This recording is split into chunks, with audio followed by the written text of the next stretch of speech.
Pakistan air force training بیس میاں والی پر دہشت گردوں کا حملہ ناکام، سیکیورٹی اہلکاروں کی بروقت اور مؤثر کارروائی، 3 دہشت گرد ہلاک، 3 کو گھیرے میں لے لیا، علاقے میں کلیئرنس اور کامبنگ آپریشن آخری مراحل میں داخل۔ ISPR کے مطابق حملے میں گراؤنڈ کیے گئے 3 طیاروں اور 1 فیول باؤزر کو نقصان پہنچا۔ مجھے امید ہے کہ پاکستان کھیلے گا اور اچھا کھیلے گا اور فائنلز میں جائے گا انشاءاللہ۔ اچھا ٹارگٹ دیں، اچھا کھیلیں اور اچھا جیتیں، ہوپس ہو کے جیت سکیں ہم وہاں۔ امید ہے کہ پاکستان بہت اچھا کھیلے گا اور بابر اعظم بھی بہت اچھا کھیلے گا اور پاکستان ہمیشہ کی طرح جیتے گا۔ شائقین کرکٹ قومی ٹیم کی جیت کے لیے پرجوش، شاہین آفریدی، فخر زمان اور بابر اعظم سے امیدیں باندھ لی، کہتے ہیں پاکستان نیوزی لینڈ کو شکست دے کر سیمی فائنل میں ضرور پہنچے گا۔ IMF نے جون 2024 تک 6,670 ارب روپے محصولات جمع کرنے کا پلان مانگ لیا، تمام سیکٹرز سے محصولات کی رپورٹ پیش کرنے کا مطالبہ۔ FBR ریونیو اہداف میں ٹیکس شارٹ فال نہیں کرے گا، ٹیکس دہندگان کی تعداد بڑھا کر ریونیو محصولات کو بڑھایا جائے۔ FBR IMF کے مطالبات پر رپورٹ پیر کو پیش کرے گا۔ غزہ پر اسرائیل کی فضائی، زمینی اور سمندری راستے سے مسلسل بمباری، صہیونی فوج کے اسپتالوں پر بھی حملے، الشفا اسپتال کے مرکزی دروازے پر ایمبولینس پر بم برسائے، زخمیوں کو مصر لے جانے والی ایمبولینس پر اسرائیلی فوج نے حملہ کیا، شمال سے جنوب نقل مکانی کرنے والوں کو بھی نشانہ بنایا۔ غزہ میں اسکولوں اور گھروں پر بمباری کا سلسلہ جاری، 7 اکتوبر سے اب تک شہادتوں کی مجموعی تعداد 9,000 سے زائد ہو گئی۔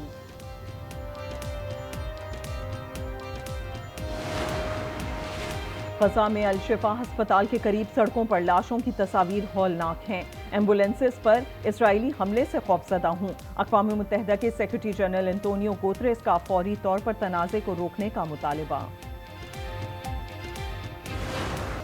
غیر قانونی غیر ملکی افراد کی وطن واپسی کا سلسلہ جاری، گزشتہ روز 12,540 غیر قانونی افغان باشندے اپنے ملک چلے گئے، اب تک کل 1,75,000 سے زائد افغان باشندوں کی وطن واپسی ہو چکی۔ غیر قانونی افغان شہری کہتے ہیں عزت سے واپس جا رہے ہیں، ہمیں حکومت پاکستان سے کوئی تکلیف نہیں۔ خیبر پختونخوا حکومت نے بعض غیر قانونی غیر ملکیوں کو گرفتاری سے مستثنی قرار دے دیا، اعلامیے کے مطابق دیگر ممالک کے ویزے کے لیے درخواستیں دینے والوں کو گرفتار نہ کیا جائے۔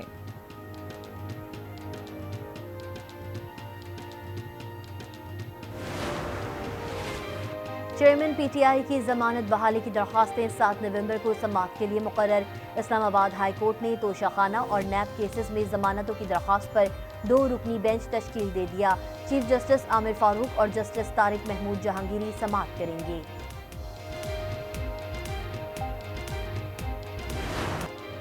ملک میں عام انتخابات 8 فروری 2024 کو ہوں گے، نگراں حکومتیں بغیر کسی رکاوٹ کے انتخابی عمل کو یقینی بنائیں، سپریم کورٹ نے انتخابات 90 روز میں کرانے سے متعلق کیس نمٹا دیا، چیف جسٹس نے حکم نامے میں کہا معاملہ تمام فریقین کی رضامندی سے حل ہو چکا، کسی نے انتخابات کی تاریخ پر اعتراض نہیں کیا۔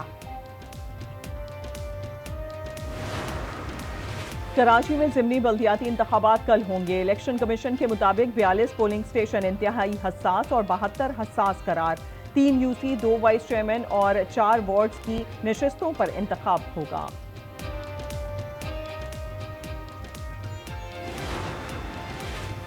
محسن نقوی کا ڈیفنس موڑ فلائی اوور پروجیکٹ کا دورہ، تعمیراتی کاموں کا معائنہ، منصوبے کی پیش رفت پر اطمینان کا اظہار، کام کو مزید تیز کرنے کی ہدایت، کہا تعمیراتی کاموں میں کوالٹی پر کسی قسم کا سمجھوتہ نہ کیا جائے، منصوبے سے شہریوں کو آمد و رفت میں سہولت اور آسانی ملے گی۔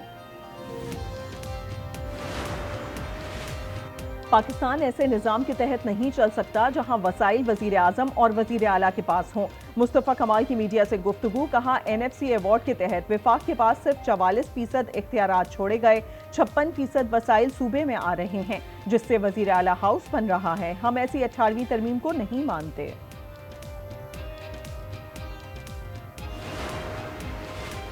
پنجاب کے مختلف علاقوں میں اس موقع ڈیرے، شرکپور، عارف والا، ننکانہ صاحب میں اس موقع باعث ٹریفک کی روانی متاثر، موٹر وے M3 ٹریفک کے لیے بند، مسافروں کو متبادل ہائی ویز استعمال کرنے کی ہدایت۔